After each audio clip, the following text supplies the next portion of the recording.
Bueno, y ahora volvemos a tomar contacto. Yamila, ¿nos recibís bien? Sí, Martín, ahora sí te escucho bien. Bueno, hoy la incorporamos a Estefanía para hablar de alimentación saludable. ¿Cómo estás? Hola Martín, muy bien, acá, en casa, todavía.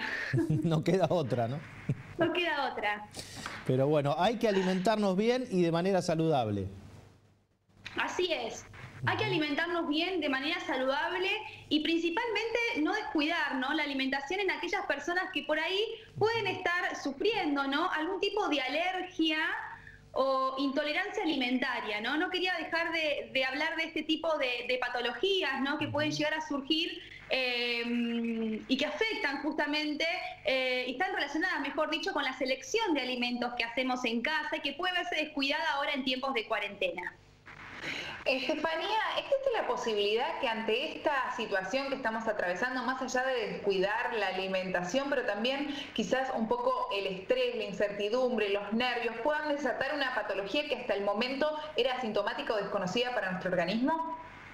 Bueno, en realidad sí, por supuesto. Siempre para que se desencadene algún tipo de patología, muchas veces se requiere no solo una característica genética, ¿no?, sino una predisposición, podríamos decir, sino también a veces un factor ambiental que lo despierte, ¿no? Entonces, esta situación también, como mencionaste vos, la ansiedad, el estrés, la incertidumbre, puede hacer que algo que antes por ahí era inofensivo ahora se transforme en algo que nos puede generar algún daño en la salud, como por ejemplo una alergia, ¿no?, o una intolerancia también alimentaria, ¿por qué no?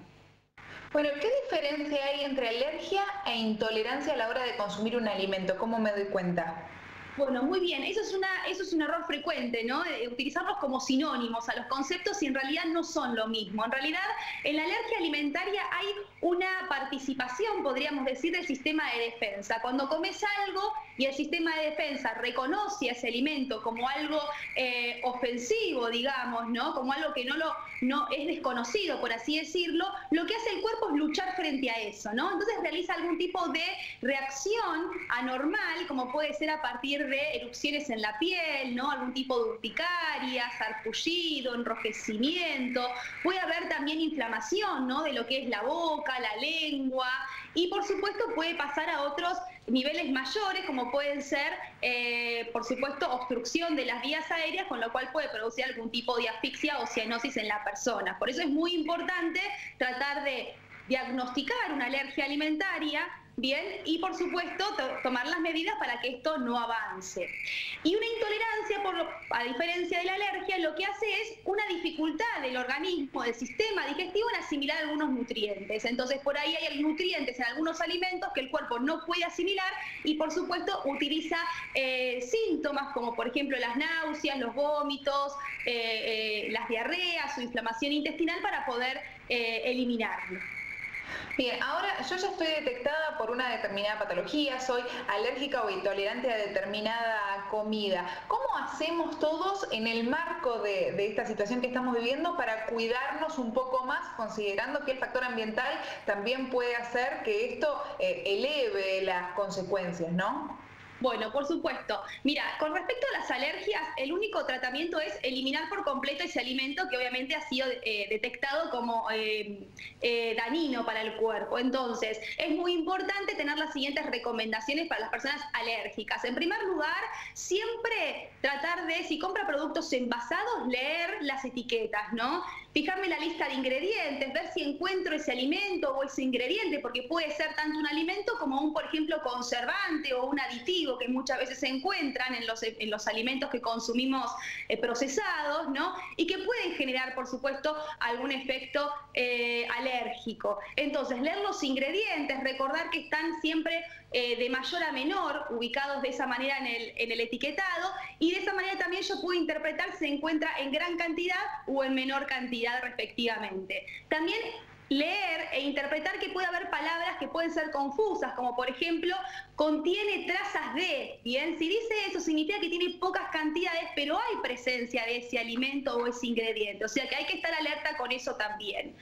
Aunque sea un alimento conocido, que yo sé que no me hace daño, volver a leer siempre las etiquetas. ¿Por qué esto? Porque muchas veces pueden cambiar los procesos de producción y verse contaminado por otro ingrediente de otro proceso de producción de algún alimento distinto. Entonces, siempre leer las etiquetas, tratar también de utilizar reemplazos en algunos alimentos en casa. Por ejemplo, aquellas personas que son alérgicas al huevo, bien, porque el huevo es un alimento muy alérgico, por ahí los productos de pastelería que hacemos en casa, como budines, tortas, pueden verse complicados. Entonces, utilizar algún reemplazo, como por ejemplo el gel de chía que mencionamos en la columna del miércoles pasado, algún agar-agar que se vende en las dietéticas, bien, que dan el efecto de ligar preparaciones para tartas, pastelería, sin necesidad de utilizar el huevo, por ejemplo.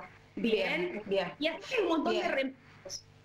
Sí, yo estaba viendo el otro día, miraba en tu Instagram que vos subís recetas habitualmente y consejos, que hay un montón de estos tips para poder reemplazar, porque uno a veces no sabe, por ejemplo, la leche, los lácteos. Hay personas súper alérgicas a los lácteos, entonces las comidas o las recetas tienen mucho lácteo, bueno, ahí se puede encontrar, ¿no? Con qué reemplazarlo. Por supuesto, se pueden encontrar siempre reemplazos tanto como uso culinario, pero también como valor nutricional, porque a veces algunos alimentos son reemplazados en la cocina para lograr el efecto deseado, pero nutricionalmente no son equitativos. Entonces, claro, es bueno siempre consultar con un nutricionista para poder ver de qué manera, sin descuidar mi estado nutricional y mi estado de salud, yo puedo reemplazar un alimento por otro. Y en el caso de las leches, como bien mencionaste, por ejemplo, podríamos utilizar algún tipo de leche vegetal en aquellos que son alérgicos a la proteína de leche de vaca, por ejemplo, que no es lo mismo que intolerancia a la lactosa, que es lo que mencionamos. Bien. Bueno, Estefanía, me imagino que hay un montón de gente del otro lado que es intolerante o alérgico a algún alimento. Te pueden consultar a través de las redes en este momento como para saber con qué suplantar determinadas cosas y no googlear, ¿no? Siempre contactar con un profesional. Así es, siempre contactar con un profesional, con un médico a la hora de tener sintomatologías, ¿no?, relacionadas con las alergias o las intolerancias, hacer los diagnósticos y las pruebas respectivas para poder tener un diagnóstico certero y, por supuesto, consultar a un nutricionista para poder reordenar la alimentación sin descuidar el estado nutricional. Muchas gracias, Estefanía. A ustedes. Hasta luego. Seguimos con Martín, más noticias.